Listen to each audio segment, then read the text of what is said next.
It is unacceptable what's happening. The crushing of women, the dismissing of women. It's worse for the women, though. It's worse for the women because there it becomes sexual. She's a thin, small little girl. He would slap her every day so hard. And this is an Indian chef. I have left a legacy of a fearless Indian chef who spoke up.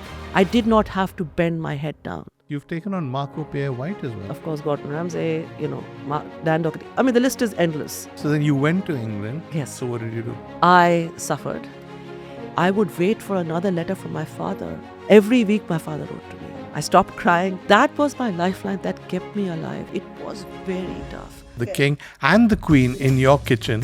And even then you didn't shut up. And I said, I'm trying to flatter you. Don't do this. But the one thing Bengalis can cook is rice. I'm very surprised. His idea of rice was like glue. I learned to make things like shami kebab, mukh musallam, biryani. 3 weeks, I could make everything. So 3 weeks? Yes. When I was opening the restaurant, knew that if I call it Darjeeling Express, one, they'll think it's a tea shop, and the other, they'll think it's a fast food joint. All of them might think it's a train, no? Yeah.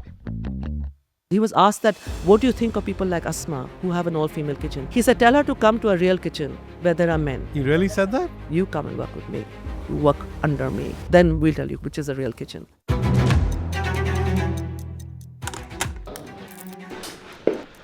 Rolling.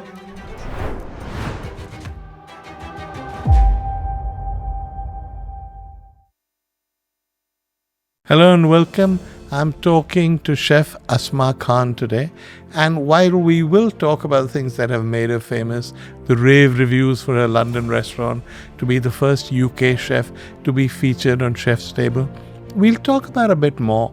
We'll talk about her background, what Calcutta means to her, what India means to her, what it feels like to be an Indian woman making it in her own terms in an industry that's traditionally very macho and not particularly friendly to women. We'll talk about her career, we'll talk about any regrets she's had, and we'll talk about the future because there are 2 exciting projects coming up. It's funny that we're finally meeting in Calcutta because this is where we met for the first time. God knows how many years ago. Absolutely. Over 3 decades ago. 3 decades ago. I no? came to your office looking for a job. I And you gave remember. me a job. Yeah, as a journalist. Yes. At Sunday Magazine. Yes. And who would have thought that you'd become this world famous chef then? Who would have thought what you've become, my dear? Look at you. Everybody The knows same, who you are. as, same as before, only much older. That's all. No, but also I think that you write about food in a almost kind of layered, poetic way, which is what you want a food writer to write. Thank you. And that's the big thing, because the thing is that this very flat, driven by their own ego, wanting to show their own knowledge. That's the one thing you don't do. It's so irritating when people do that because you learn nothing. You learn a lot about this person's life, but you don't learn anything about the food. I love reading what you write because it's that layered bit. Thank you. We say about chefs that, he's putting his ego, he doesn't talk about his food, he only talks about himself. But that's as true of us food writers, no?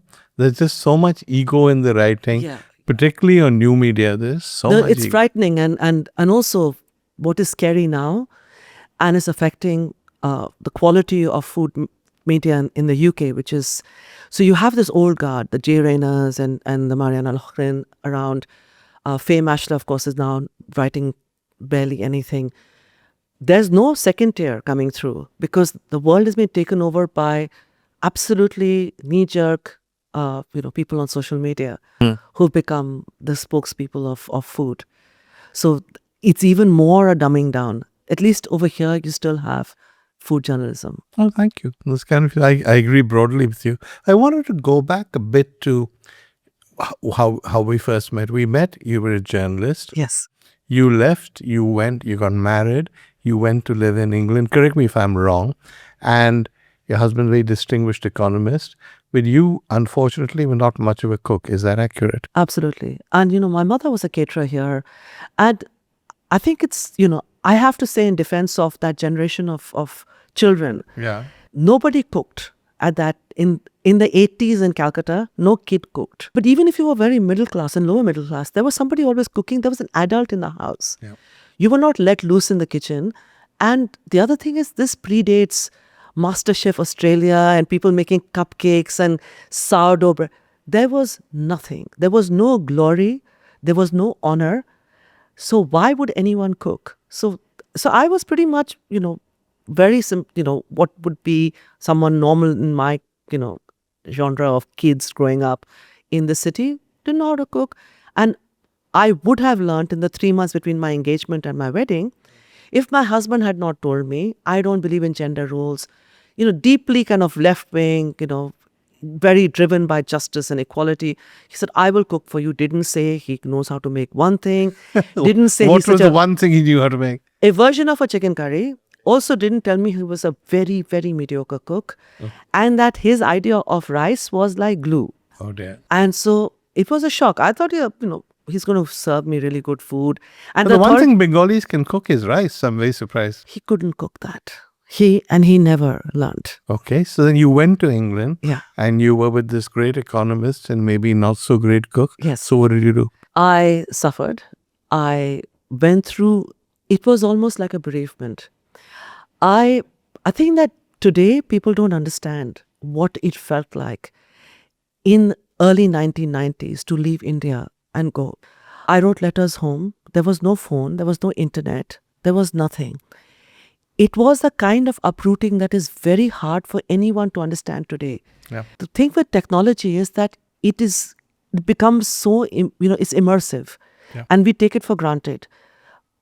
At that time, I would wait for another letter from my father before I opened a letter, because I always wanted to have that backup. On those tough days that I missed home so much, I would open that Abbu's letter. And it was those airmail envelopes, I remember those. Not envelopes. And the things, and you slit them open you and slit read them open Yeah. and you read it. And every week my father wrote to me. How every sweet. week. And that was my lifeline that kept me alive. It was very tough. Where Also, were you living? Where in England? in Cambridge. I was living in Cambridge. You were a nice place. No, Cambridge in January was horrible. Well, but I as come- bad as the rest of England in January. No, Cambridge is much worse. Yeah? Cambridge is much worse because the wind and and because of East Anglia and the fens, the air is damp. It cuts you like a knife. It does. And so that different kind of damp cold was really horrible. And and in Cambridge, if you're not a student and you're not an academic, you're nobody. I didn't know anybody, and my husband would teach from the house. He had a college house. So you'd give tutorials in He the would, house? he would give tutorials in the class and at home. And this is like, 4 days a week. Yeah. And he told me, please don't make friends with the students because this is a professional relationship. When they come to your house, don't invite anyone to the house because this is where I teach. So in that process, I was disconnected from everything. I barely saw him. Then he just left this food for me, which I heated and I ate. And it was very tough. It was also, nothing had prepared me for the harshness of being in a foreign land, having no identity, being a nobody, having no friends. Also, I didn't want to have these deep, meaningful conversations with arranged marriage. You brought it up. I wasn't going to. I knew you when you were a journalist. Yeah. And all that. And you were vibrant, bright, etc. Why do an arranged marriage and leave the country? Well, arranged marriage was something that, Non-negotiable? no, if I had fallen in love with somebody, Yeah. problem is that, most of the people who I could have fallen in love with were all bakwas. So they're not people I could have married. And so my parents were concerned, but never said anything to me. So because they let me come to work Yeah. at Sunday magazine. So that's not a conservative, traditional setup. Yeah. But I had told my mother that if you find an intelligent person, I will marry. I come from a royal family. I told them I will not marry any of these feudal types.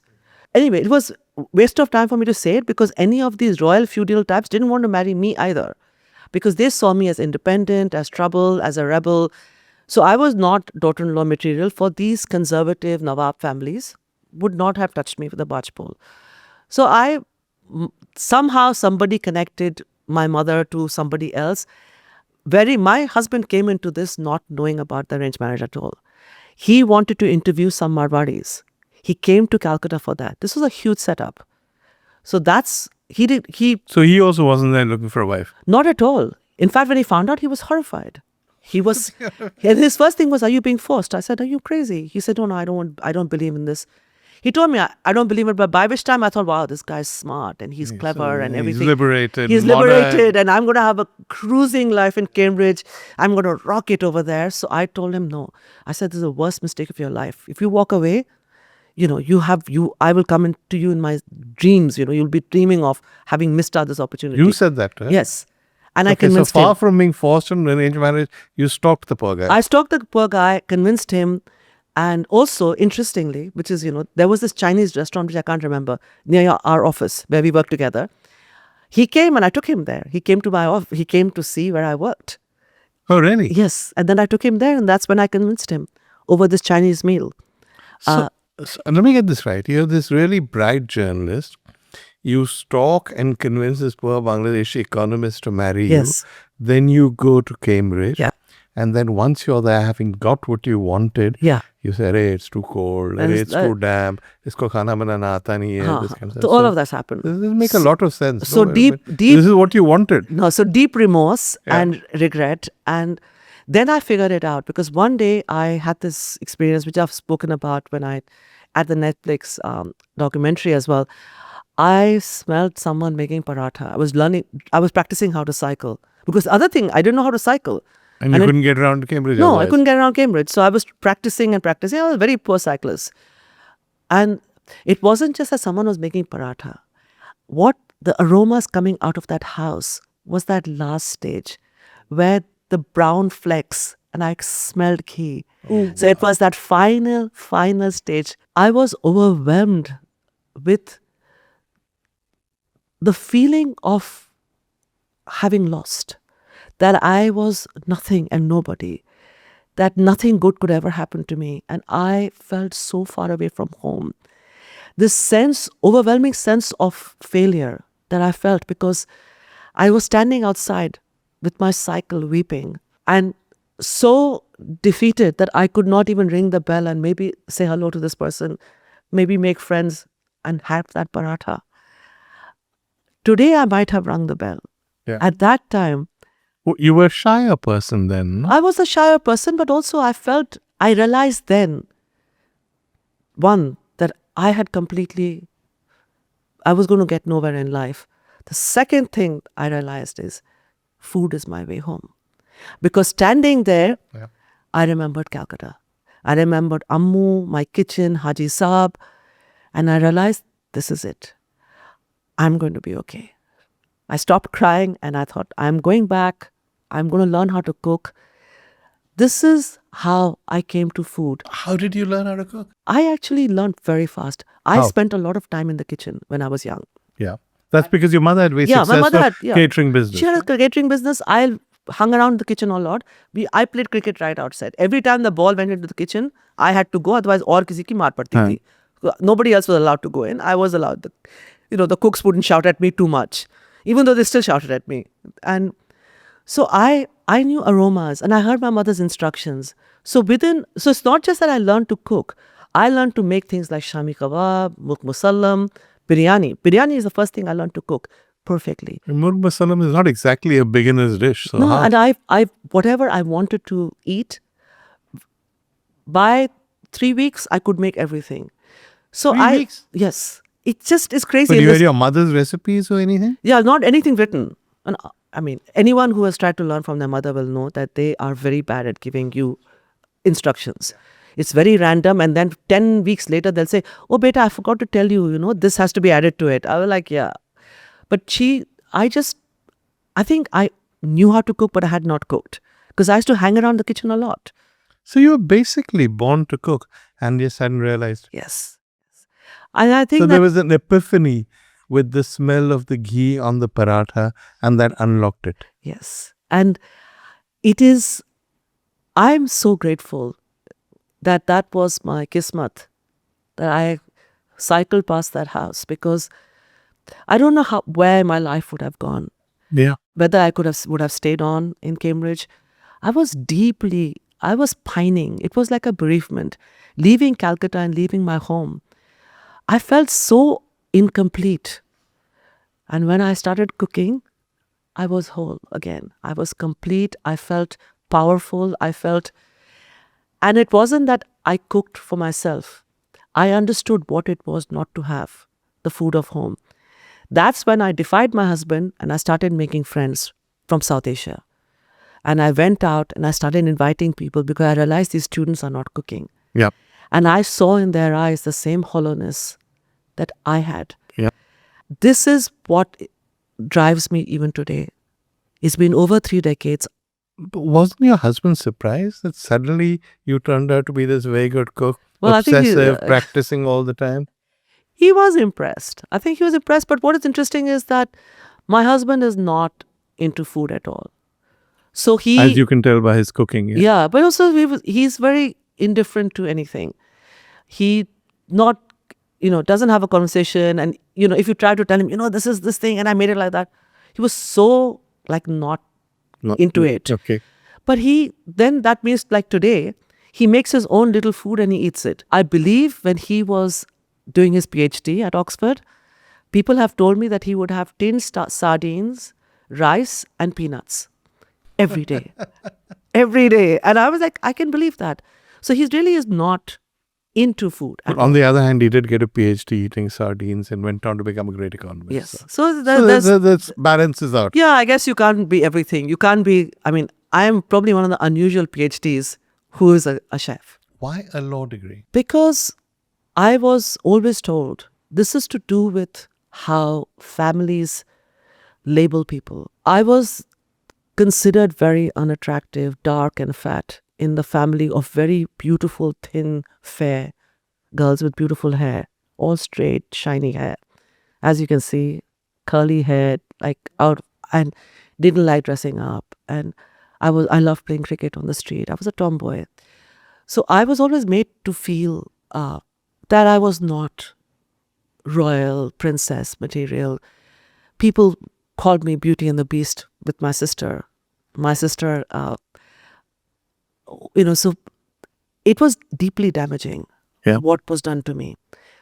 What saved me was the fact that who everybody loved me. My sister, who still bloody looks 5 years younger than me and is beautiful, would tell me, Asma, you're Jhansi ki Rani. The world will shake where you walk. You will make the biggest difference to the world. She believed in me when everybody destroyed my inner confidence. This is a game changer. In families where, women don't understand, that would tell me things like, don't go out and play, already so dark, nobody will marry you. My grandmother would say, I think you've eaten enough, don't have any more. So things like that, which they might be saying because they don't have any filter. The problem is that they are like arrows that go through your soul. And today, even today, in a society obsessed with colorism, I still meet dark-skinned girls who tell me how they were told so casually how unattractive they were because they were dark-skinned. This doesn't happen to boys. Yeah. And it may be happening to some boys, and but the problem is, I came through all of that. And because everyone told me, you're smart. I studied law because I thought that's what smart people do. And I applied at Cambridge first. That's where we were living. I got into Cambridge Law School. But which as anyone will tell you, is a considerable achievement. Yeah, and it's not easy to do. Yeah, and it was tough. I got into law school there. And then my husband dropped the bombshell saying, I've just been given the job of my dreams. I want to move to SOAS in London. You stay on in Cambridge and do your 3 years. Oh, no way. Because I knew that the moment he leaves, I'm going to be overwhelmed with that same kind of horrible feeling. Without a kitchen, living as a student, food had now become my life, entertaining people. And it wasn't only the reason why, but I thought, I don't want to live away from my husband. And I didn't want to be alone. So I managed to get my degree transferred to London. That's where I went to law school. I did law initially because I thought this is what smart people should do. Also, I was interested in some aspects of the law, and then I developed that further and then went on to do a PhD. But I went to study law, and my first degree was in history. I did history, English, and politics. That's why I came to you for a job. Okay. I had the requisite qualifications. But I didn't study history, which is my real passion, Yeah. because I thought I should be the smart girl and do the smart thing. All of us are role playing. The role playing happens when people put badges on you. So when I was young, everybody told me I'm the smart kid, but the ugly fat one. When I became on my own and I was staying with my husband, that, rhetoric of the smart but ugly one stayed with me. So instead of going and doing philosophy or history or any of these other creative things that I could have done, or even gone to culinary school by then, I studied law because that's what you do. You do things that you think you are. But my journey after that was a discovery of really who I am. Okay. I'm going to stop you there. And you say you did law and the stuff about how you were brought up, the little arrows that unwittingly, unknowingly perhaps we learning. But there must have been, if you look at you now, there must have been a phase in your life when you said, hey, I'm not ugly. I'm nice. I mean, when did that happen? Well, I'm not sure what happened along the way, but I think that the huge love that my parents and my sister, my brother, they surrounded me with that. It didn't matter anymore. It didn't matter anymore. And I was allowed to be free, whatever I wanted to do. I remember my mother, I remember my grandmother telling my mother that why have you dressed her so badly for Eid? Because I could not take clothes that pinched me. I still can't. And I can't wear high heels at all. I always wore flats. And they would always say, why have you dressed up one so well and the other? So I remember all of these things. After a while, I used to feel bad for my mother. But I never felt bad for myself anymore. Good. I used to feel bad that, oh shit, they're all telling her, why is your daughter not dressed up? Why didn't they comb my hair? I used to hate my hair being combed. So my mother never bothered. She never bothered. And my hair was like wild, completely wild. I wouldn't tie my hair up because it used to hurt. Your hair's very nice. I don't know why. No, but when I was young, also all this business about being dark or being fair, when you're an Indian in the UK, we're all dark, right? Yeah, Even no. the fairest of us is dark. But by the time I left, I no longer cared about anything. I was very excited, relieved that I got married, because obviously something bothers you. You think, oh God, all the girls in my mother's side of the family were married at 18. I went to college and I actually worked. Yeah. Nobody else did that in my generation of cousins. So my generation of cousins, nobody went to college. And, later on they went on and did some things. But, of that, I was that first one who went into college. And then I didn't care anymore. I didn't care about... Did you ever I mean, your sister loved you very much. I have met your sister. In fact, the first time I came to your restaurant, you were there. And she's charming and stunningly beautiful still. So did you have a complex about that? No. Because she loved you so much? Yes. I never had. And I never have. And my cousins are all equally beautiful and charming and graceful. I was loved a lot.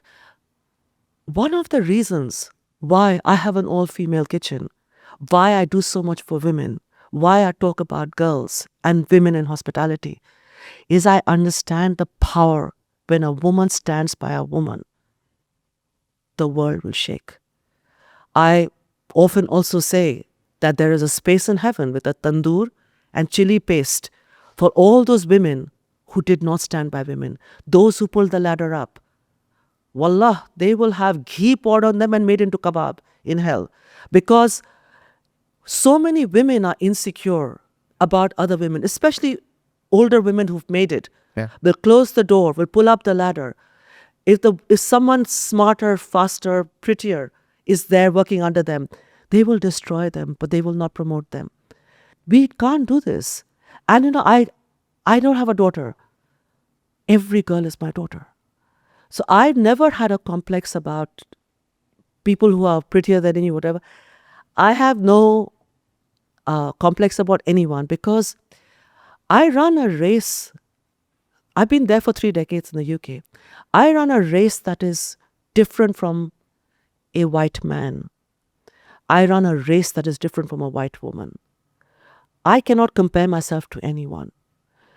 My race has hurdles that the other two do not have.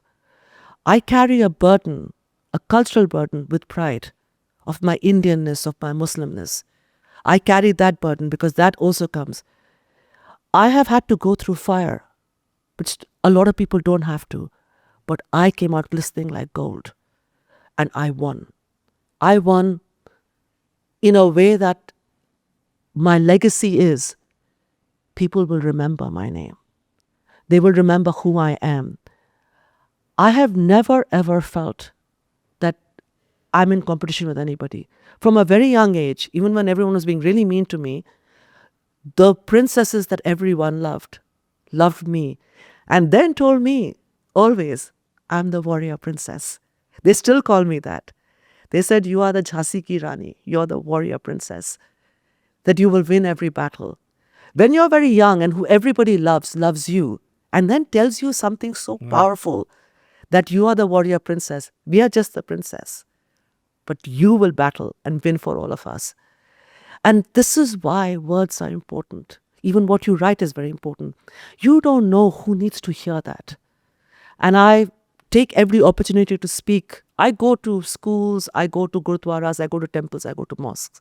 I talk wherever I can speak to women because in that audience, someone needs to have that fire lit in them. That no one tells you who you are. Yeah. And, Or that you can be who you want to be. Yes. And you have the right. And the problem in this society, but you see this in the West as well, labeling people, this is the smart one, this is the nerdy one, this is the sporty one. It's not just women who suffer. Boys in our culture suffer. Boys carry the burden of knowing they have to look after their parents. They are carrying the family name. That, God help you if your sexuality is different. Yep. No one's going to accept a gay son. Then you have to marry who they want. If you marry outside who they want, you have let everybody down. It's not just women who are punished. I want to also speak for the men because our society shackles boys as well. That don't be a girl, don't cry.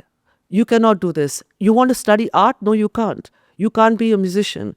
You can't, now I guess people may not object to someone being a chef. But if you're from a decent family, and in the West, South Asian families, Bangladeshi, Pakistanis, Indians, everybody, be a doctor, be a lawyer, the immigrant insecurity that you should be a professional, how much my friends have had to, battle with their kids. And I say, don't do this. Because they want to do fine arts, they want to study, languages, and they don't let them because everybody wants. So we are punishing another generation. We're forcing them to be who they're not. From whether they have a different sexuality, to who they want to be creatives. I'm so deeply pained because how many artists and musicians and writers we are losing in our communities. We are forcing them to walk on a path they don't want to walk. Okay. I want to come back to something you said about even chefs in immigrant communities. People, when you say you want to be a chef, people say, why can't you be a doctor? Yes. But even among white people, for a long time, cooking was not considered a man's job. And they used to use all kinds of unpleasant terms for chefs. Do you think that's one reason that's contributed to that very macho kitchen culture in the UK, where they swear in every second word and they assault each other and they look down on women in many ways because they're trying to prove that, hey, we are macho men even though we're cooking? This is a good question. I am convinced because in the West, there is a feminine energy in cooking at home. Your grandmother, your mother cooks. Then we have this concept of dinner ladies who are all old, white, retired women in most schools. And where there's a high immigrant population, you will have, but less so because, no grandmother will go out and serve food to kids. So all these boys who have grown up to then become chefs, their memory of childhood is a female feeding them in most cases. It's as if they need to prove that they're not that woman. They have made cooking into a combat sport. Yeah. They have this macho, behavior. And this is a really good, question that you asked because they almost need to prove they're not feminine. They need to prove that this is not domestic. So it's as if, this is a different beast. When you cook in a professional kitchen, it's as if we are at war. Yeah. And Feeding into this is this horrible French system, the Brigade system of ranks, we chef. So suddenly literally the infrastructure is set up for you to absolutely bully and be horrible to the layer below. This whole command system allows these people to feel fulfilled. Yep. Suddenly they come in and the structure allows them to be nasty to the one below. And then God help you if there's a woman in there. It is unacceptable what is happening, and it's not changing. No, it's not. It's not changing. It's changing somewhat for the men, but for the women, it hasn't changed No, at all. and it is seen as manual labor. And the other aspect is that a lot of, which I've never heard anyone else speak about, but wherever I get opportunity I speak about, I mean, maybe in India, they're not familiar with this thing, but there's a 2-tier system in England. The second tier is a vocational training, where kids who are struggling in school because they have some kind of learning difficulties or behavioral problems are excluded from normal school and sent to vocational training. Because these people have inability to read and write, they are encouraged to go into culinary courses. Then at 16 and 17, they're sent to kitchens. They are bullied incredibly as well. And no one is speaking up from them except me. I talk about this all a lot. The first thing they're called imbecile, and they're called names, which they have been called from the time that they were 4. Yeah. Because they have learning difficulties. So it's worse for the women, though. It's worse for the women because there it becomes sexual. I have seen bite marks on women. And this is an Indian chef, and I will not name him. He would slap this girl who's, her entire body is the size of my thigh. She's a thin, small little girl. He would slap her every day so hard. She had red marks. And we don't bruise so easily. Our skin is such that we don't bruise. When she took her shirt off and showed it to me, I could not believe it. And when she went and complained to the owner of the business, who happens to be a woman, she was sacked. Really? Yeah. And this is high-profile Indian restaurant. It is unacceptable what's happening. It's happening everywhere. The crushing of women, the dismissing of women, and the fact that the male chef, everyone is worshipping on the altar of the male chef. Like cannon fodder, you allow these women to leave. And it's not just us. There was a very high-profile case where I was the one who wrote in the newspaper about it. Dan Doherty was found to have been sexually harassing 3 women. The owner of the business decided to promote him from head chef to executive chef and sack those 3 women. And the discussion of all the male chefs on then Twitter was that, is this a promotion? No, executive chef is not promotion. They've removed him so that he's not in direct contact with women. He should have lost his job. They made him executive chef so he didn't have day-to-day, but those 3 women were sacked. Yes, I wrote a full article about this. Nobody else. The other issue is not a single powerful female chef speaks up when something like this happened. I am the only one who speaks up. And it's not that I've chose to be, the warrior princess, that I'm going to fight for people. But I cannot breathe. I cannot live.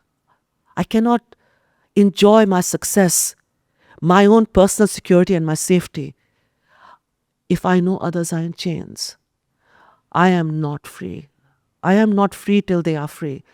And, I was sowing a harvest I will not reap. I will not be living to see this woman who will walk into a kitchen and own it. Yeah. But in my death, she will know who I was. That I spoke. I was without fear.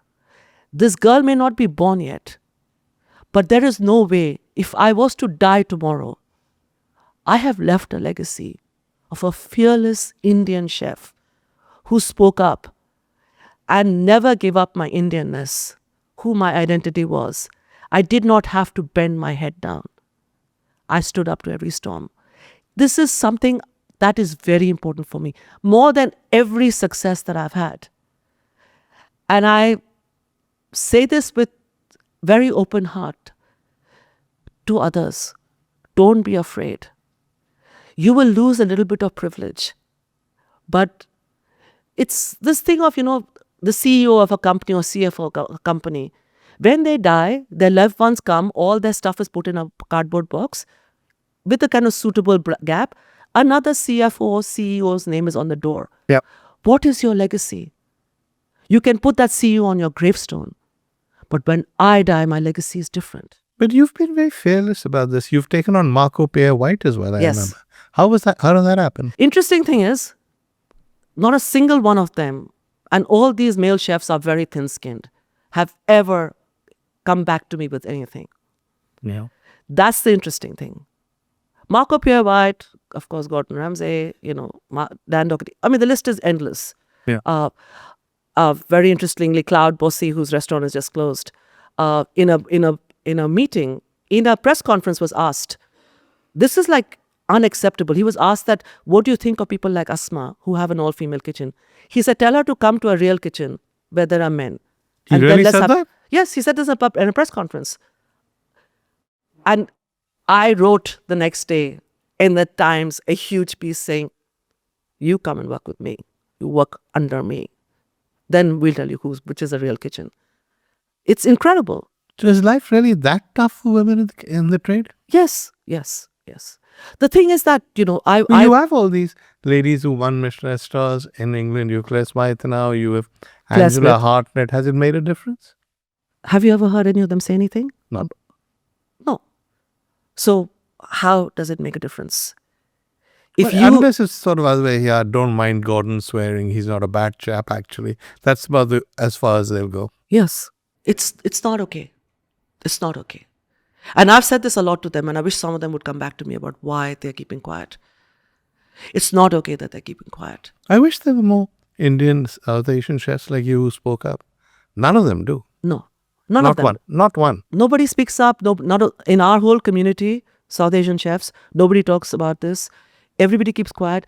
And it's not that I have started speaking now because this is my USP or something. No. I have spoken about this from the very beginning because of what happened to me personally. What happened to you? From my childhood. The way And you were I felt that, if, my sister and my cousin told me I was incredible, irrespective of what else was happening to me, I became powerful. I felt victorious. And I felt so brave. So if I just put my arm around a woman and tell her she's precious, her body is sacred, not to be afraid, to speak up, I know that you can make a difference. Yeah. Solidarity makes a big difference. And I have to say one thing, it's not just women. What has made a big difference to me are empathetic men. You giving me my first job. The doors that are opened by men who are willing to give a chance to a woman, an outsider, is very significant. You are my tribe. Other men who have helped me are also my tribe. A tribe in the real world, everyone looks the same. They have markings on their face. They have totems that they worship. For me, the tribe is not the same. It is a tribe of empathy, of solidarity, of feeling that sense that, yes, I stand by you. You do not need to do anything great. You don't need to harm me.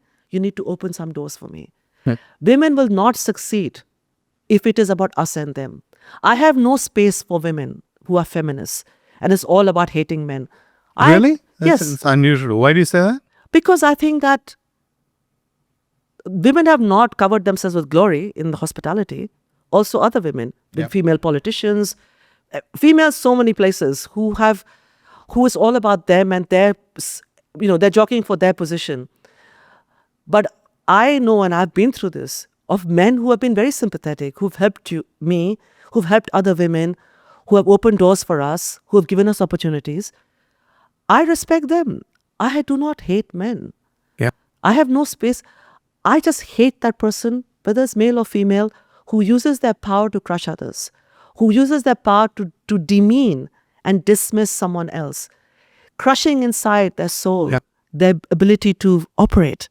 Yet, if you look back on your career, some of the high spots, the first great review you got was from a woman. Yes.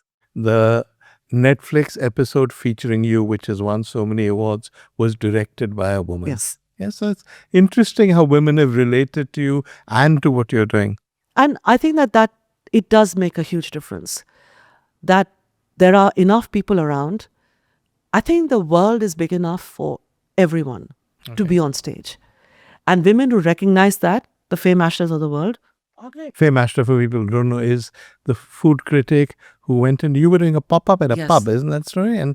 And she ate this food and she wrote about it. It wasn't a proper restaurant, I think, and said it was amazing. And I think in many ways, Asma's never looked back after that. Yeah, no, she changed my entire life. She changed the trajectory because that was noticed by the landlord of my first restaurant, who was willing to take a chance when he knew that someone as experienced as her, who had eaten around the world, said this was world-class food. Yep. And he ate that, but the fact that someone else had also recognized that probably gave him more courage because he had to take it to the board. I was a way outsider. Yeah. Just doing a pop-up in a pub. They gave me a site in Soho. So that's these things are important. And I think that, more of us should be brave enough to advocate, to speak up for others. If I recognize talent, I go and tell the whole world. And But you're very generous with other people's talent. But I think everyone should be. Everyone should be. Because, it's this, common thing they say, a candle that can light 100 candles, but that candle will still be burning. Just because I praise somebody doesn't demean me. They get some glory and spotlight. But I also have had my spotlight. Sure. So, but I'm surprised that a lot of people don't feel that way. Everyone should be generous. Everyone's not like you, unfortunately. But it's sad because also in the South Asian community, in the hospitality, so much jealousy and insecurity radiates through this whole thing. I know that because I once wrote something about you, I think it was during the pandemic, saying that you were in a different league from many other chefs. And at least one well-known South Asian chef wrote to me and said, enough about Asma. Well, they had the courage to say that to you because I don't need, but imagine how stupid because you've written and it's you're a journalist and you are very impartial and everybody knows that. It's okay for me. I'm sad because I would think that you would want to be supportive. But I forgive them because in some way, the cuisine is now going through a renaissance. Everyone, in New York especially now, nice to see, places like Sema and Dhamaka. And Dhamaka and, Adda. They've shaken the whole scene and great guys. And they're hugely supportive because they did my book launch.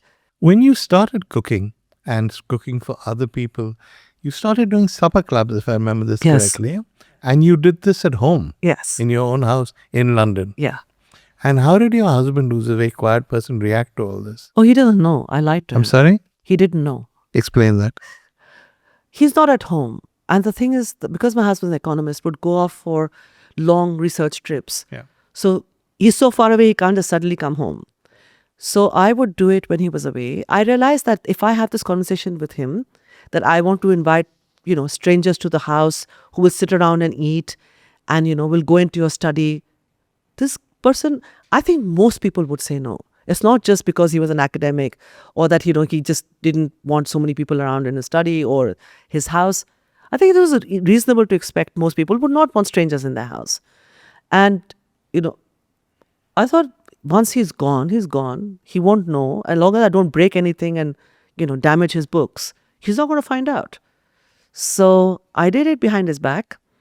And then the house. But how? He sort of announces, hello, I'm going off to Vienna for 2 weeks. And you would say, hey, I'm doing a supper club. And I would list everything. He was not into social media. And I told everybody who came that if you ever meet my husband, never say you went to his house. Ever. And well after this all came out, Mushtaq would meet people and they would tell him, we've never been to your house. They were still nervous about it. He said, I know you've been to my house. But it was crazy because I just thought that he'd never find out. I'd never get caught. And so instead of going and having an affair, I decided... about to say that. Yeah. I could have had gastronomic infidelity. Yes, rather. It was. Absolutely that. And the house was very clean and we would do this behind his back and he never found out. Once it was so interesting, we had... Towards the end of the night, it was 10 o'clock, and the buzzer went off. Everybody panicked, saying, where can we hide? It was as if, this is like the husband has come back. Has come home and early, I was like, he's in Tanzania. It was somebody who rang the wrong buzzer. But that was so hysterical. The relief and the laughter after that, because everyone acted like they had just been caught having an affair. Every 30 people were just panicking, like, where can we hide? So was there like a moment when you said, darling, we need to talk, there's something I have to tell you? Yes. What But that's after I took the decision that I was going to stop. I'm not such a great, noble person. I figured out that if I get caught, I'll be apologizing my whole life. Right. And this guy will make kima out of me that, Right. why did you do this? So I thought I was getting too well known Yeah. in this circle. There were people who came who were academics and things like that. So I was like now nervous because it was becoming too big a thing. It was outside foodie circle. It was becoming now much more mainstream. So now there's a risk that there was somebody he knew was going to come to the house. So I thought better, and also the kids were like getting, every weekend they were stuck in their room. They were not happy. And I thought So better. the kids would be hidden away while you did this. The kids had the choice to come out. Kids didn't want to meet strangers. Kids are, father's Fair enough, kids. yeah, fair. And, they're like little boys. They didn't want to come out and meet people. So I then decided to admit and say it after I got an opportunity in the pub. So I So secured. what did you say to him? So I told him, he didn't understand what happened. Of course, I underplayed it. Kaise, how did you end up? I said I had to have few people over for dinner, like a dawat, while you were away. And And now I'm moving to a pub. And I'm going to move to a pub. And also I pumped that up. My husband is too smart because he he knows does not say that. He must have been able to see through you, no? Yeah, he saw through me. But it's okay. He's a greater person. He's a really, unlike, me who would have said, how dare you, and be very kind of offended. The man is actually a good man. Very, very good man. A very noble man. And decided to let me off. And has supported you ever since. yes, and he has supported me throughout, but he let me off. He let me off the hook, and that was it. I also knew he'd let me off the hook because he's just very decent. So he's a very smart and brilliant man. Yes, But are you the more cunning one? possibly. Possibly. No? Yeah. Judging by this story, certainly. No, I'm more cunning. I'm also more jagaru type, who would make things happen and all. My husband's very straight-laced, super smart. Yeah. Not a kind of he's not at all shady. I'm not saying I'm shady, but I didn't say that. I have many shades of grey Yeah, when okay. it comes to certain things, but he's not. Okay. So you do these pop-ups in pubs. Yeah. One of them, Faye Mashta, as we've discussed, comes and sees, does this rave review, and she's somebody who understands Indian food and has been promoting Indian food in London and says it's world-class food. Then what happens? Then the landlord of Kingly Court, where I opened my first restaurant, This is Kingly Court in London, just off Carnaby Street. just behind the pub where I That's was right. doing a pop-up. He came to me when I went to tell him that I was closing. My pop-up had finished. Pop-up by the very nature is a limited thing. And he said, I have this restaurant. Why don't you go and have a look? And I said, and I went just out of politeness because he would tip my staff. He left cash on the table always for my staff. Very few people tipped at that. Yeah. In a pub, there's no tipping culture in a pop-up. And I went there and then I realized, why can't I do this restaurant? And the thing is that this whole thing that you cannot be what you cannot see. There was no one. Every female who was in hospitality had a godfather or had been to, trained by Oberoi's or Taj. Yeah. This is they all That's came the out way it normally works. they all came out of the stable of, hospitality, and the females who went on. There wasn't a single woman like me anywhere who I could see who had no culinary training, background, no godfather, no Gordon Ramsay to help you. Yeah. And I thought, this is not my place. But that night, I kept thinking that what if I, the warrior princess, go out and battle for women, and I do this with home cooks? Maybe I'll succeed. Worst comes to worst, I'll fail. But if I don't try, and I remember this saying, this Marlon Brando in the waterfront, I could have been a contender. Yes. I could have been something. And the moment I visualized that scene, if I don't go into the boxing ring, I won't know if I'll win. But somehow, the belief in me, everything I went through, all the fire I went through my life as a child and all the constant being tested, I thought I will be the contender, but I will win. And I And you took did. it. Yes. And you did. Yes. Oh, Thank you. okay. Thank you. That's very nice. We shall talk about these in a minute. From the day we started Darjeeling Express, and I say we because it was always a collective of women. It was never me. I never started. We started. The women who began with me are the women who are still there today. They are Darjeeling Express. I am just one of them. I'm first among And you equals. changed their lives also. I changed their lives, but they changed my life. Yeah. We together as a band of women have managed to make it. I call those original women the Spice Girls. They are the original Spice Girls. They transformed everything. So yes, this feminine energy radiates out of this whole space, and we are doing this not for our own glory, or oh, I have this article in the newspaper, someone mentioned me, or I'm on TV. There is a sense that we are doing something greater than ourselves. It's a very powerful feeling when you know that every day just your existence has given hope to someone else, someone you cannot see, but someone who sees you, whether it's a woman having domestic violence, or a woman going through difficulties, anything, or a girl being told she's fat and ugly.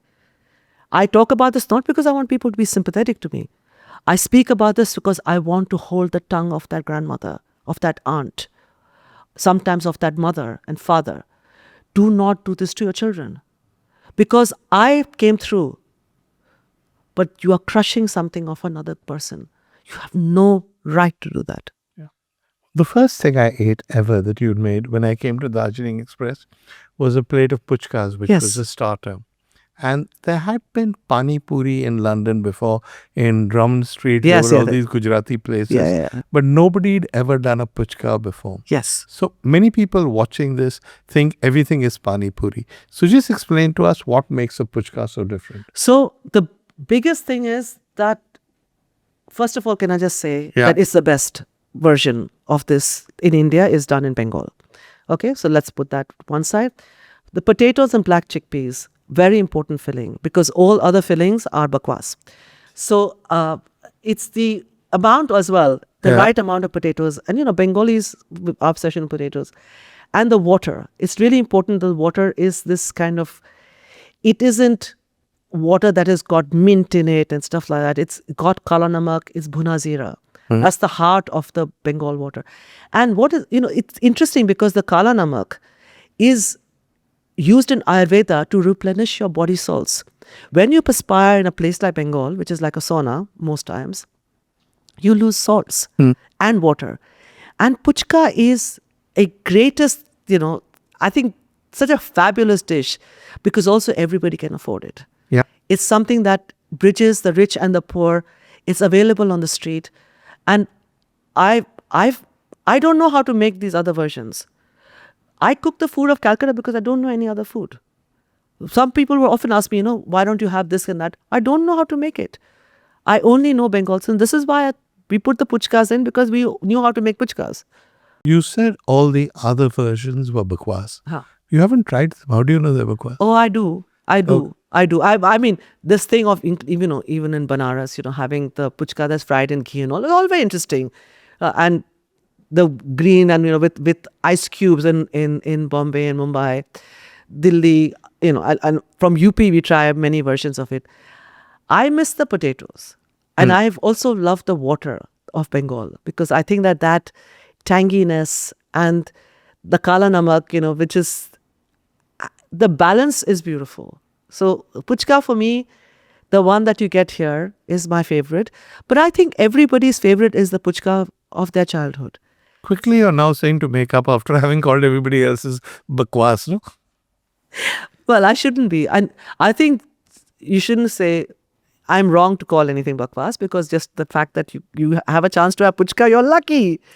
Any kind of pani puri, Yeah. puchka, golgappa, batasha, you're lucky to have. Yes. Interesting that you said kala namak, because people from Calcutta are very keen on kala namak. Gagan Anand uses kala namak a lot. Yes. And he keeps being asked, is this Himalayan pink salt? And he says nobody in India has heard of Himalayan pink salt. But Gagan told me a funny story about, he went into your restaurant and you didn't know he was coming. And he was just blown away by the food. Do you remember that? Yes. I didn't know. I mean, this guy should have at least told me Yeah. that he was coming. Yes, and he's very kind and he's very sweet and was super emotional. Like, but Bengali men are dramatic. Gagan is He's not epitome. Bengali, Punjabi. He was But for Bengal, as in brought up in brought up in Calcutta. Bengal. For me, anyone brought up in Bengal is dramatic. This kind of Bengal drama in him. I always tell him that, yeah, you have that in He's you. certainly dramatic. I don't know. So he was but very but what sweet. is it about Bengal that makes you people such drama kings and queens or drama warrior princesses? I don't know. I think this is something that we have in us. There's this drama. If you're from Calcutta, there's some drama behind you. And yeah, Gagan is very sweet. And the food is just very, very layered. There's only one of everything. Yeah.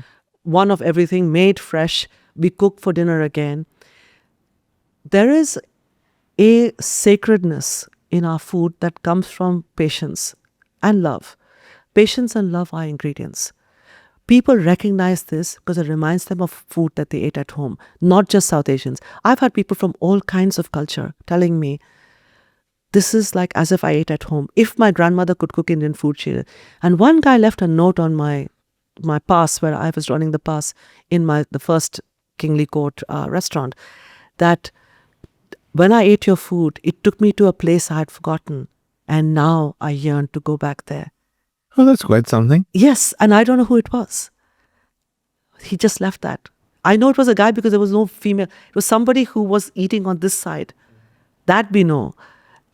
And this is what our food is. How did Netflix approach you for Chef's Table? Because until then, no British, no UK chef had ever been on Chef's Table. You were the first. Yes. And I know among a lot of well-known male British chefs, there was a certain amount of, shall we say, resentment. Yes, A lot of resentment. Yes. How did they approach you? They emailed me. Brian McGinn emailed me saying that, I want to know if, thank you. I would like to feature you in this program that we do, Chef's Table. I thought it was fake.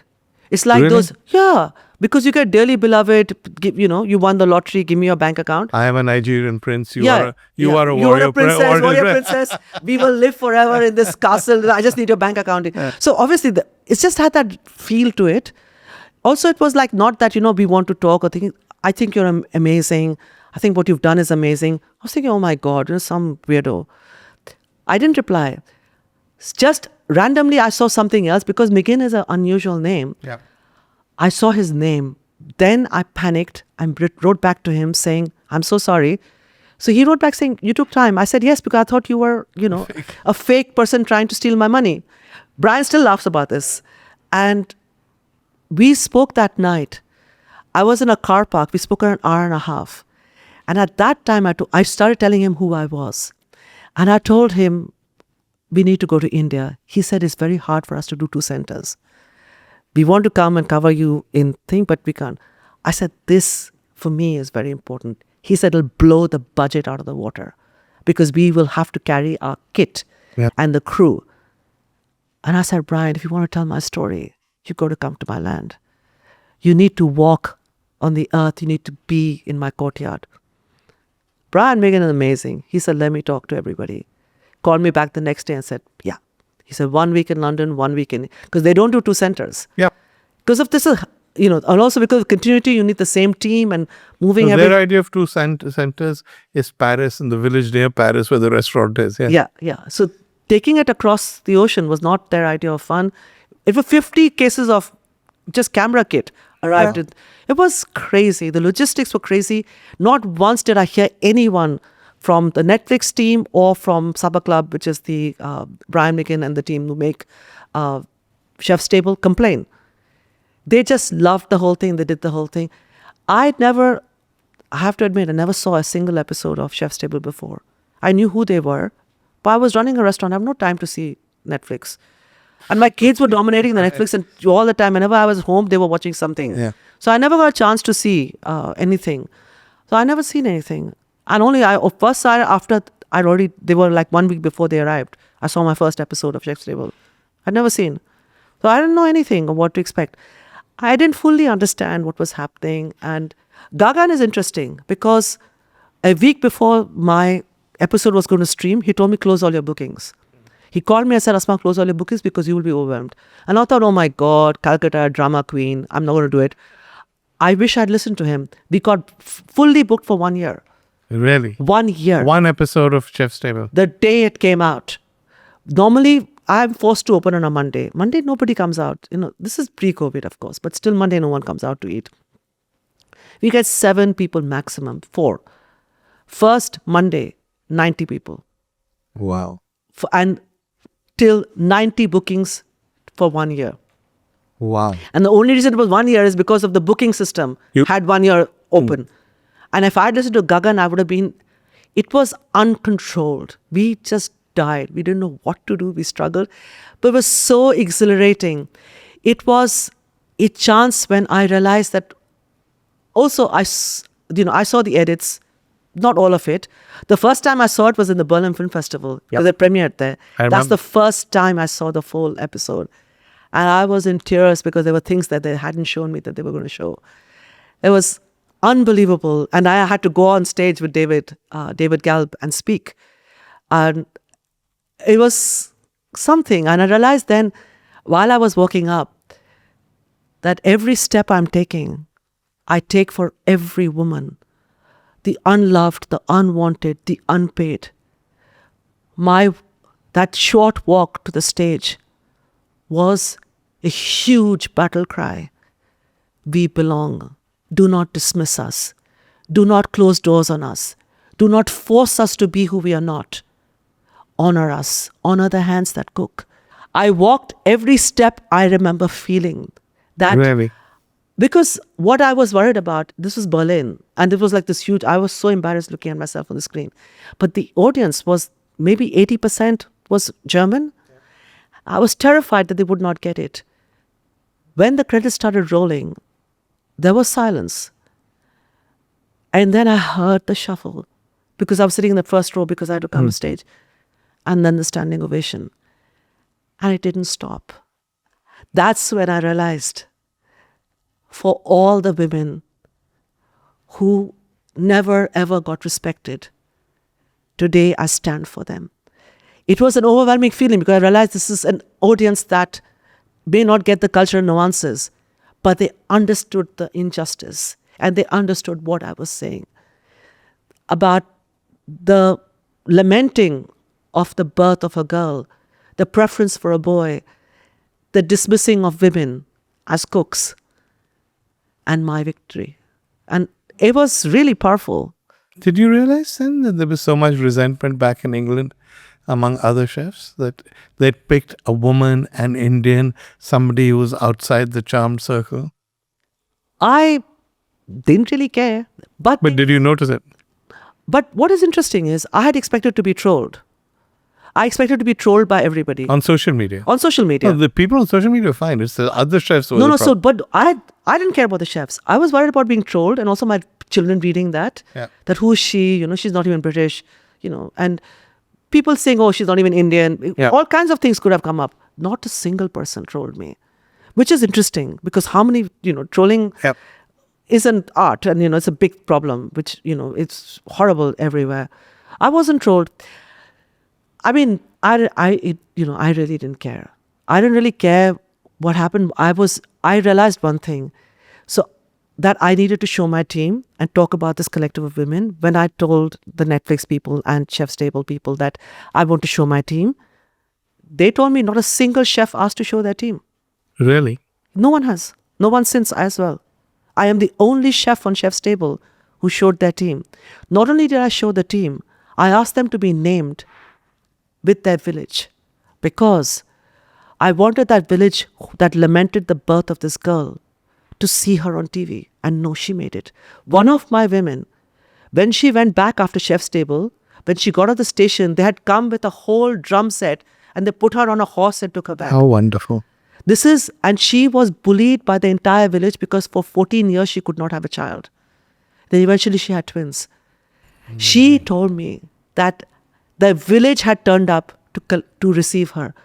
This is one person, but it was incredible because it changed the idea of what Indian, South Asian women are, that we are a force to be reckoned with.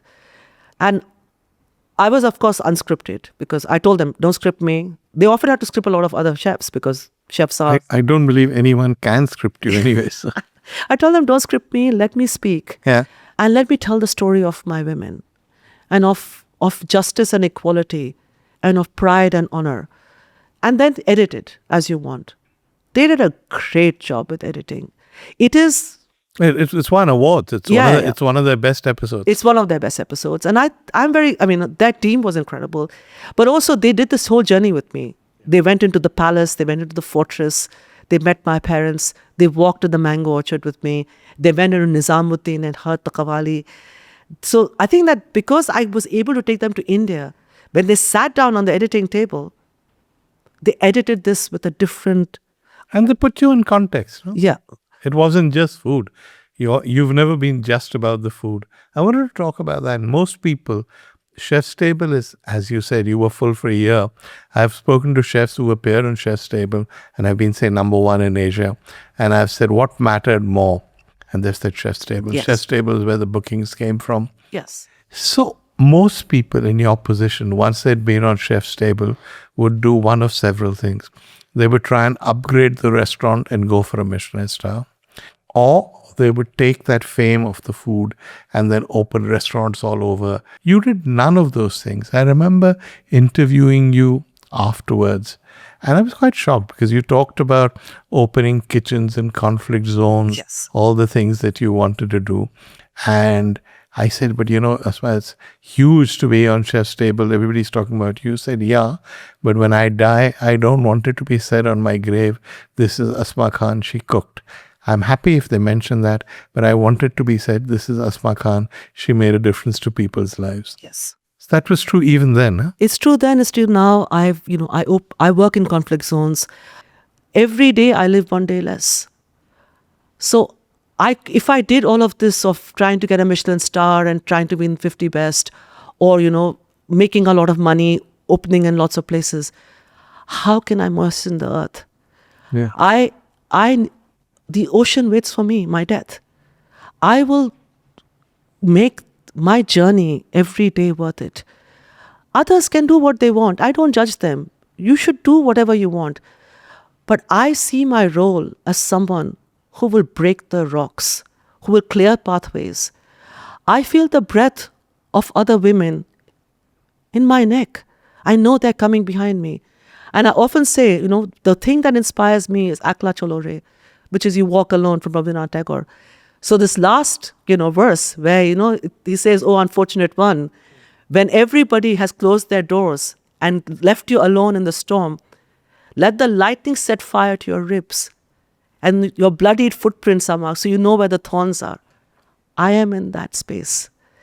I realized the moment I had Chef's Table that I will set fire to my ribs. I will light the path in such a way that all those men and women, those who are sidelined, where the elite have locked themselves away and giving you no space, I burn to show you the way.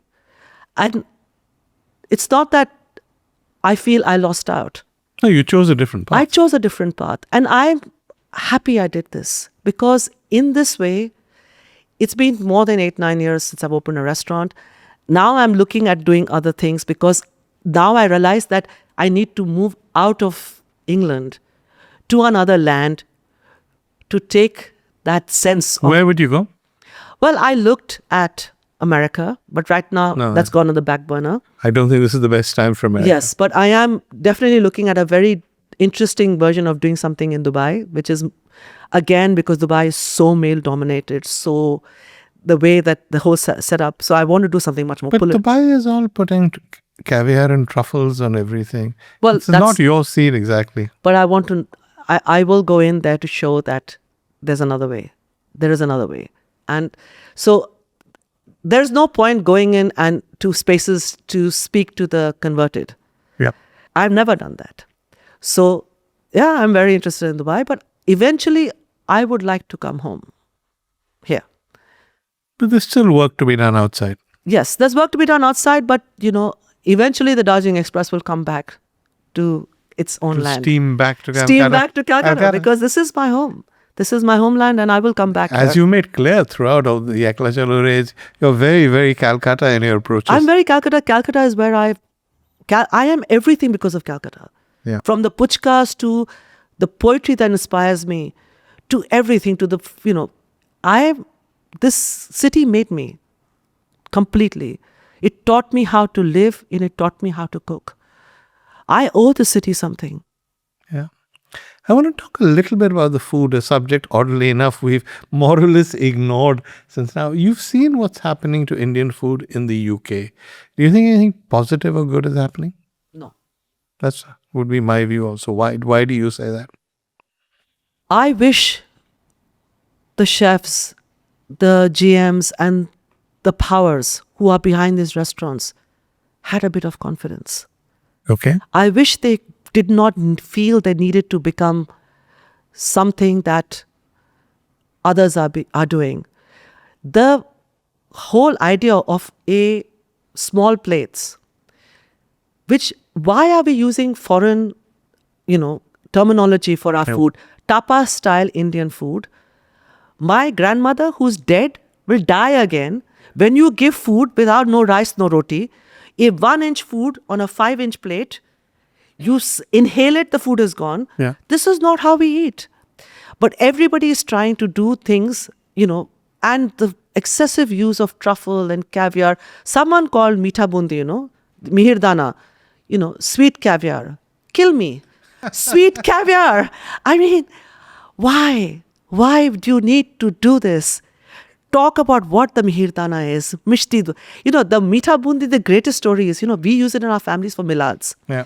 Because even if you get a tablespoon of it, one jalebi is a lot. You have this sugar shock and satisfaction that you got some of it. Yeah. This is for the masses. The most beautiful multicolored thing that you all get.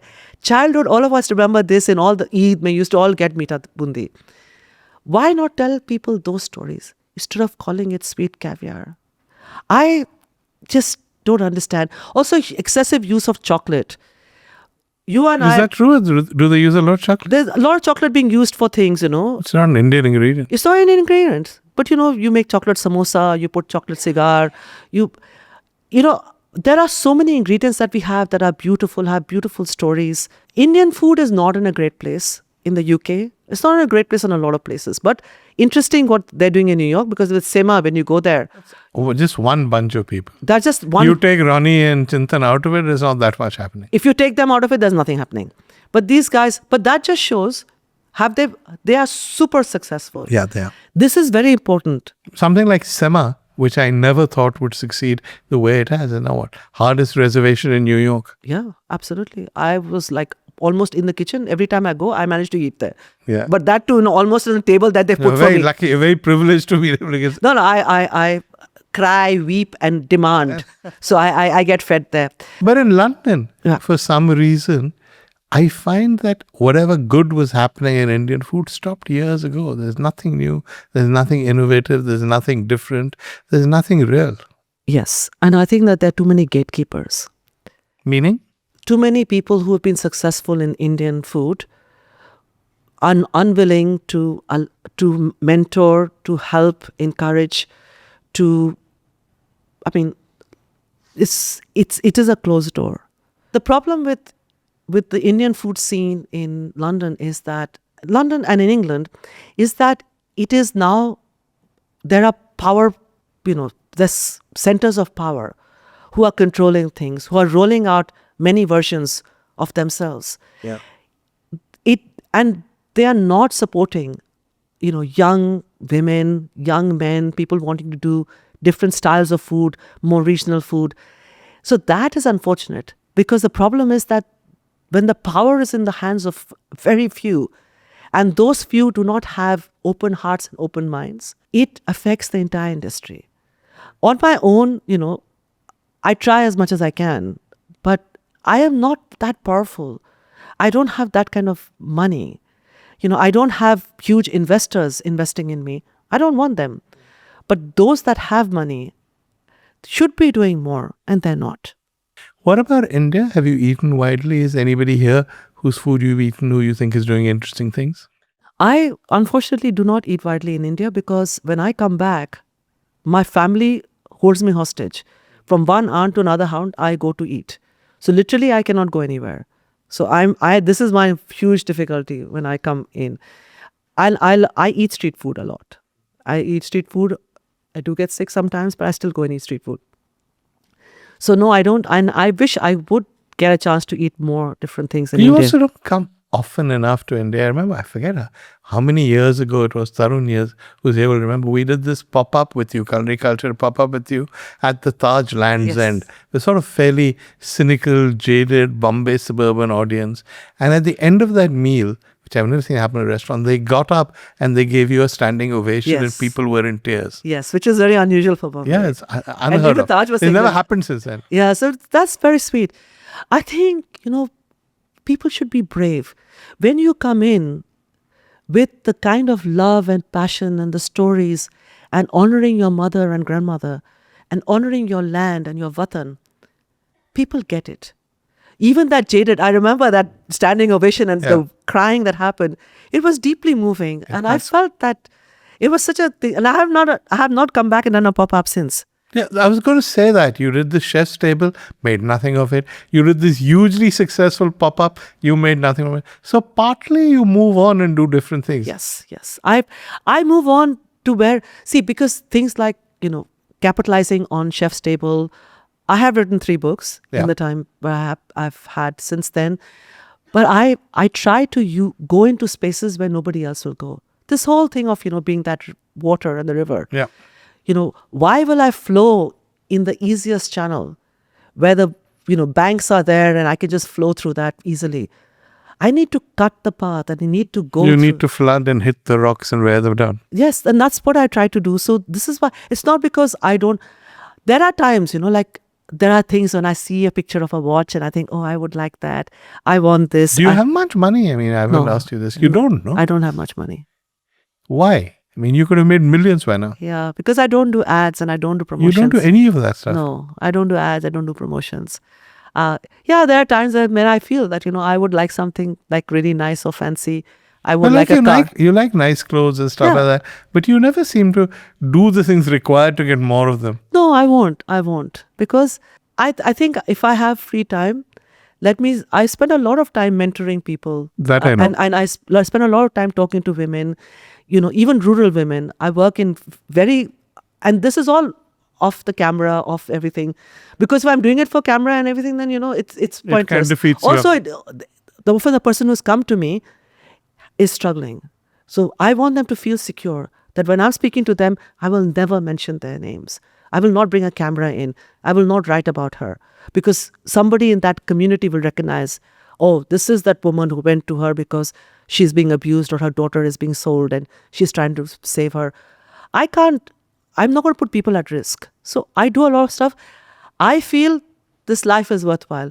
I wish I had more money. It would have been nice to not worry about money. But, it's okay. It's okay. I just have to afford my kafan. You're not even into luxuries or anything. No, I just need to afford my kafan.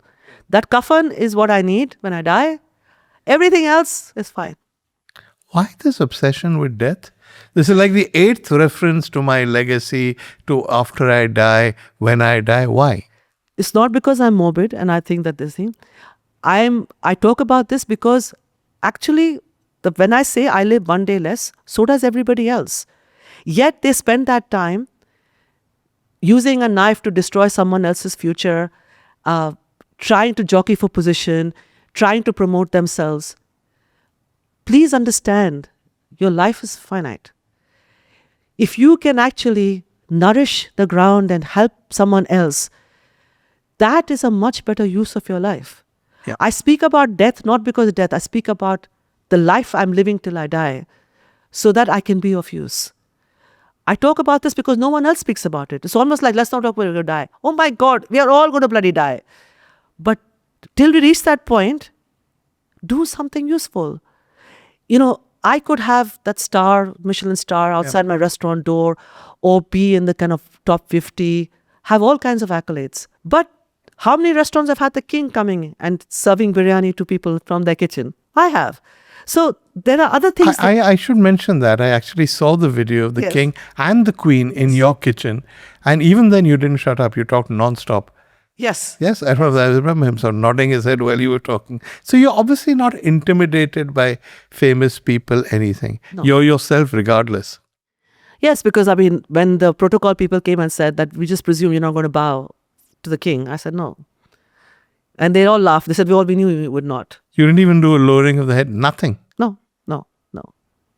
I don't think he's a really nice guy. I don't think, He seems like kind of man who would understand why you didn't do it. no. And he did something which is unusual. He invited me and my husband to go and stay at Windsor, and we stayed the night there. What was that like? Very cool. They unpack your clothes. Okay. They have a butler and someone. So if who's you're something embarrassing a suitcase, they'll all no, know. and I told my husband, I have a feeling they're going to do this. He didn't listen to me. I had everything new night clothes, new everything, all clean, spotless, new socks. I bought all of that because I knew they were going to unpack my stuff. And I told him, don't do this. Don't take stuff that is old. But it was wonderful. It was a great. It was really nice because then he was telling everyone in the press, which the press very kindly didn't think. He said, he took all the food and left, including the Shahi Tukra, which I had not packed. He said, I want this as well. He took everything with him and he said, I don't think you're going to like, the food and take it. So at that dinner at Windsor, I read in the menu card that the vegetables were from his garden that he grew personally. So when he came round, I was sitting opposite him, but we had this huge flower arrangement. So he came round and said, did you like the food? And I said, yes. And the vegetables are very good. He said, call the chef. She hated the meat. She hated everything. And I said, I'm trying to flatter you. Don't do this. But the chef was called. And he had a twinkle in his eye. So obviously the king has done this to him. He said she hated everything. The only thing she liked was the vegetables. I said, you are so unfair. He was wonderful. And the nicest thing is he took me into the library and, you're not allowed to take photographs. He had taken out all the cookbooks, the early cookbooks that they had in the royal family that was written in English. And he says, take a picture and show it to all the girls. Wow. So I took a picture. So he had took me around the library and showed me all the cookbooks with the handwritten recipe for a partridge pie. Amazing. What an amazing experience. He was great, but you could tell, because I saw the video of when he was at your restaurant, you were chattering away and he was clearly enjoying it. He enjoyed beating He you. enjoyed a lot, and he told my husband this is the first thing. He says, one of the best outings I've ever had. I had such a great time. But then he told my husband that it's because when you go in, their host is very nervous and awkward. Yeah. He said that, I just immediately felt at peace, and I've really had great fun because she was just, not awkward or embarrassed or worried about protocol. I was going to say that you're probably the least nervous host he's had. Yes, he did say that. He did say that to everybody at that dinner table, that she was just so... And he was saying what a joy it was for him, because he said, often I have to think for myself and the host, that what is the next step? Whereas, here, why should I? He is equal to everybody. And he's a person who came, who's a wonderful soul.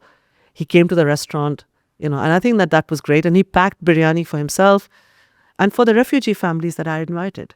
Really? He packed. I could invite anybody, but I chose to invite refugee families. And he packed biryani for them. That's and he very packed sweet. dates for Ramadan, for people to be given dates in the hospitals. And I was told I could make him do anything when he came to my restaurant, whatever I wanted.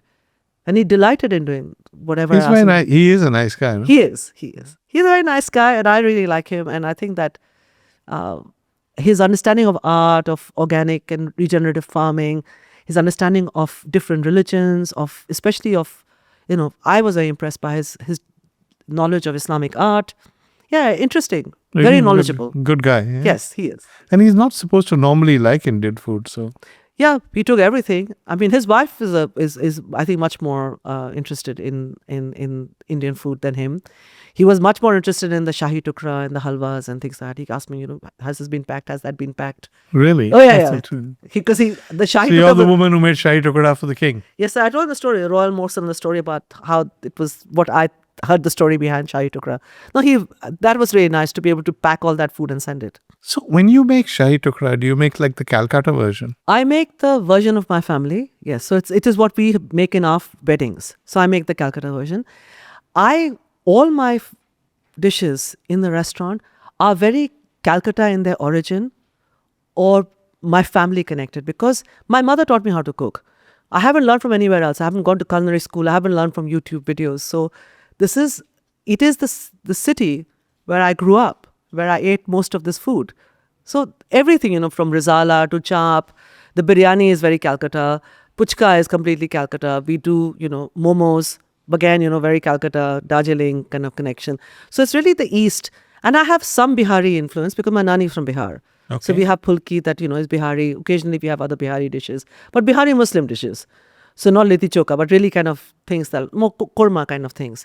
So I think that it's important that Indian chefs look at regional food and not contrive and create. This whole idea of Indian food, it's like saying I'm eating European food or I'm eating food of America. Yeah. It's almost as ridiculous as that. Yeah. The nuances that come from a region, almost the food of Darjeeling Express is city-based. It's Calcutta. Do you have like best-selling items on your menu at Darjeeling Express? Yes. What? Khosha mangsho. Really? Okay. Absolutely like by thing. Khosha mangsho and then the Tangra prawns. What are Tangra prawns? Indo-Chinese. Hota kya wo? But they've got burnt garlic and chilies. It's a starter. Okay. People love it. They're fried? Fried. Okay. Fried with garlic and chilies. It's one of our top. And very close to that is the momos. And you make what? Momos We with make pork? chicken momo. With chicken? We make chicken momos right now. We can make other stuff, but at the moment we make chicken momos. All the vegetarians weep and shout at us. But I suppose you could make a vegetarian version. Our kitchen is very small. Because of so much disappointment about things that we've not been able to do. People always talk about the keema samosa, which Bachelor had mentioned as well. Well, we are moving. We are moving from our restaurant, which is less than 2 years old. We're moving to a massive restaurant, which at a time when everyone's expecting the UK economy to tank. Economically, it's a bit crazy to do that. No? Everybody's going bust. Yes. This is a huge risk. Where? I've always taken risks. Where? In London? In London, just off Chinatown, opposite Shaftesbury, Rupert Street, which is a famous restaurant. It has Paloma, it has Speedboat Bar. Yeah. And it's So this is in that arcade area or outside? No, just it's in the lane. It's a 2-story restaurant. It's How many covers? I'm hoping 150. You have enough people to do 150 covers? Yes. And It's Wow. got an open kitchen. It's the only Soho restaurant that has open kitchen. Because I wouldn't have taken it because I needed a space in Soho because, premium space. All restaurant kitchens are basement next to the bathrooms. It's funny because Kingly Court has sort of taken off and Kingly Street has taken off now as a restaurant destination, which it hadn't Yes. when you opened. Yes. And at that stage, you're moving out. Yes. That's interesting. But again, I've done my thing for Kingly. And I'm also giving my space to a black African to open a restaurant. Okay. So Who are you displacing in Soho to open this one? No, it's an empty restaurant. So so someone has left, and I'm taking that space, and it's a huge risk. And I think that When do you open? I open in April 2026. Which means May, June normally, no? No, Or you'll really open on schedule? I have a great team. Also, there's anyone who has done a building project with me will know. I open on time. I open on budget because I don't leave the site.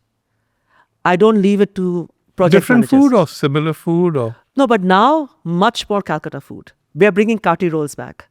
Well, thank God. Great. Yeah, because everybody, this is a thing that I realize that, so much anguish from people. I have a small kitchen under an extractor. I cannot do Kati rolls. I cannot do samosas. I can only do one type of momos. And financially, I am making so much money in Kingly Court now for the first time. But like my father was saying, it's almost like you're allergic to making money, beta. He said, why can't you just stay there and reap the fortune? I'm going in now. Which is a good question, no? Yes. I want people to love Calcutta food. I am limited by my space. What will I do with the money? What will I do? I want to feed. So I'm moving to a space where I'm going to struggle financially because it's huge. But then it's going to be the veg samosa and it's going to be the kati roll and it's going to be all these exciting things. But I find it interesting that the food of Calcutta, which you're talking about, is actually at least two distinct strands because there's Bengali food and the famous dishes from Calcutta, the Nizam's roll, the momo, the biryani are all non-Bengali. Yes. And yet they're the most famous dishes coming out of the city. And you're one of the few restaurants that combines both strands, no? Because the thing is that, I mean, of course, you would know that there are two strands, but a lot of people don't know. Yeah. Like, even I'm surprised when people from the South don't know that, the food of Andhra food and Nizami food, the Dakkani food, Are completely are two different things. Completely different. But again, Bengal is the other place where you find these two strands, Yeah. And Calcutta is just unbelievable because you have all these different strands intertwined, people feeling, that it is food of the city. And People get very annoyed when I say this, but the food of Calcutta is much more cosmopolitan than the food of Bombay. yes. Calcutta has many more strands and many more influences. I love this when I see you making these comments, no? Because I think, yes, Vir kick their ass. Because, you say it because you understand and you've lived here. Yeah. But it's almost like, it's like heresy to say this, that Calcutta is got such an interesting food, Yes. heritage. And I want to celebrate that. So I put my neck out. This is a huge risk I've taken at a time like this, where everyone is spending less money. We're having huge problems in the city. You know how many restaurants have gone bust? Yes, yes. A lot of restaurants are closing. What Gordon Ramsay's losses were in the last financial year. Yeah. I mean, Cloud Bossy is closed. I mean, all the big restaurants are closing. Yeah. They're all struggling financially. And you are expanding. I am moving to this big space because I feel that I want to be able to give more. And I need more space for that. Okay, it's financially ridiculous, but emotionally, I think very sensible. Yeah. But tell me something. We've talked about Calcutta and how important the food of Calcutta is, which is all very well. But why is the damn thing called Darjeeling Express then? Why not Calcutta Express? Well, I called the Supper Club Darjeeling Express. So Okay. when I was registering the Supper Why Club... did you call it Darjeeling Express? Because I You're had not to... from Darjeeling. My Maybe- mother's family is from North Bengal, Jalpaiguri. But by serving momos, you don't make up Darjeeling. No. And I was just... So I was filling in an online registration form and it said name of business. It wasn't really business. And I had to fill that in because then you can't move to the next question. You know how these forms are, the online forms. So I just wrote Darjeeling Express because I thought this is my moment, as if I was on the train. When we used to go on summer holidays, Kolkata in summer was horrible. Yeah. Then suddenly, from New Jalpaiguri, you're going towards Kurseong, where I had a family house. The air becomes thinner and there's a freshness. And that joy of a journey, I named the Supper Club Darjeeling Express because it was behind my husband's back. It was slightly kind of, like as if you're going on holiday and you're doing something naughty and you're going to have all the freedom. I called it Darjeeling Express. When I was opening the restaurant, I knew that if I call it Darjeeling Express, one, they'll think it's a tea shop, and the other, they'll think it's a fast food joint. Two things that were not. Yeah. But I didn't. All of them, I think it's a train, no? Yeah. So I didn't want to change it because I wanted those people who came to my Darjeeling Express Supper Club You to wanted know that I'm the same person. continuity. Otherwise, So Dubai will not be called Darjeeling Express. Dubai will be called Darjeeling Express because now I am Darjeeling So Express. it's become the brand. Yes, it's become the brand. Any idea on when you will open the brand? Dubai will be opened in autumn of 2026. Expanding a lot, no? No, there's just two places. Dubai is more a kind of, family thing where it's about, dal, chawal and khichdi and it's things that are not it is not gold leaf and caviar and all these expensive ingredients being flown in. I intend to use samphire to make pakoras. Mm-hmm. Samphire is beautiful. It grows in salted water. Yeah. So I will go into land and use the ingredients of the land first and then think of anything. I'm not going to fly in expensive ingredients. Good, glad. It's been an interesting life so far, hasn't it? Though let's focus a little bit on life because you talked so much about death. Any regrets? Things you think you shouldn't have done? I do have regrets. Such as? I feel that I was very trusting. I've lost money and I've lost a lot of friends. And I regret the fact that I had not been able to see through what was happening. And I want to put a lot of emotional energy into friendships that faded once I became famous. I've never talked about this before. Nobody's asked me this question before. It's a very lonely path. Yeah, but success does that, no? There is that. Yeah, but the There's thing that is that stanza nobody. from Joni Mitchell saying, "Now old friends are acting strange. They shake their heads and say I've changed." Well, something's lost and something's gained in living every day. Yes, That's exactly. all famous people But have that experience. yeah, but I've never talked about this before. But no one asked me this question. So I lost a lot of friends along the way, and it's very lonely to be this founder alone because I don't have a business partner, and I'm definitely not going to speak to my husband about my work because he just lets me be, which is great because that means my success is my success, my failure is my failure. He doesn't have to tell me I told you so. He doesn't give me any opinions. So yeah, so my failure has been the fact that I have never been able to feel the closeness and the support. Uh, so my only network is my own chefs, these incredible women. In Darjeeling Express, the kitchen is my family. The kitchen is my friends. Everybody in there, that's all I have. Then there's the outside world. So I don't know whether this is a failure, but the fact that I am so alone. It's not a failure; it's a regret. It's a regret. It would have helped if you'd had. I regret the fact that I don't have people who stand by me. The only one friend I have is the most unlikely friend. She's Chinese, grew up in New York. Her father had a tofu farm. She helps me with my numbers and she's phenomenal. And then, but with food and, with helping me, like, do you think I should do this or do you think I should? I have no one to ask these questions. That's a real regret that I have no one to, run things past. And you now presumably are getting people to invest, which is not something you've been good at in the past, no? I have no investment. Dubai में तो कोई invest करेगा ना? नहीं, कुछ होगा. कुछ तो होगा. हाँ, कुछ तो होगा, but right now I'm more interested in Dubai because I think that even a disco glittering ball like Dubai, there is space for love and for patience and for the respect that food should have. We should all be grateful we eat. There are enough people who are not eating today. That's true. Yeah, so I think that there's always a space. So I thought I'll go to Dubai because also there are half of India is now in Dubai. Yes. So there's a big audience there who would, after a while of eating caviar. Actually, Dubai is probably a safer investment than Rupert Street. Possibly.